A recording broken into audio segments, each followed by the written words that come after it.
Hi everyone, welcome to Mighty Warrior Army. பைக்கை ஒரு உயிரா பாக்குறவங்க, காரை ஒரு உயிரா பாக்குறவங்க, அதுக்கிட்ட அதனுடைய உணர்வுகளை சொல்லக்கூடிய ஒரு பக்கம், அது மனிதர்களை விட முக்கியமானதாக அதை நீங்கள் பார்க்கிறீர்கள் என்று குற்றச்சாட்டோடு இன்னொரு தரப்பு.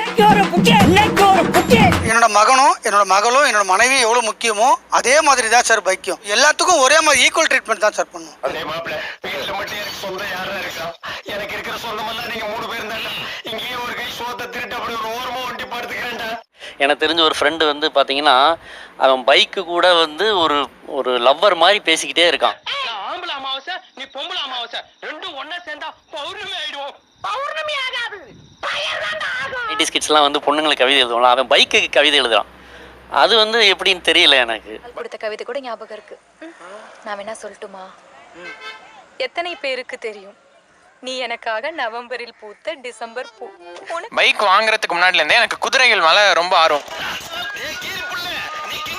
பைக்குன்னு எனக்கு ஒரு பைக் வந்த போவே அதை நான் குதிரையா தான் பாவிச்சேனே. பிளஸ் என்னோட பைக் வந்துட்டு கத்தும் பேசும் கோவப்படும் எல்லாமே பண்ணும். ஏன் அழுகுறீங்க அண்ணே? நான் ஏதாவது தப்பு இருந்தா என்னை அடிச்சிருக்கண்ணே.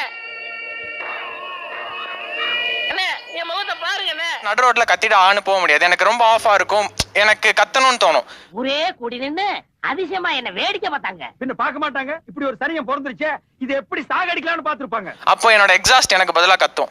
ஸோ என்னோட எமோஷனை அந்த வண்டி கன்வே பண்ணும். என்னடா சொன்னா எலி குஞ்சு போயல. டேய் மறுவி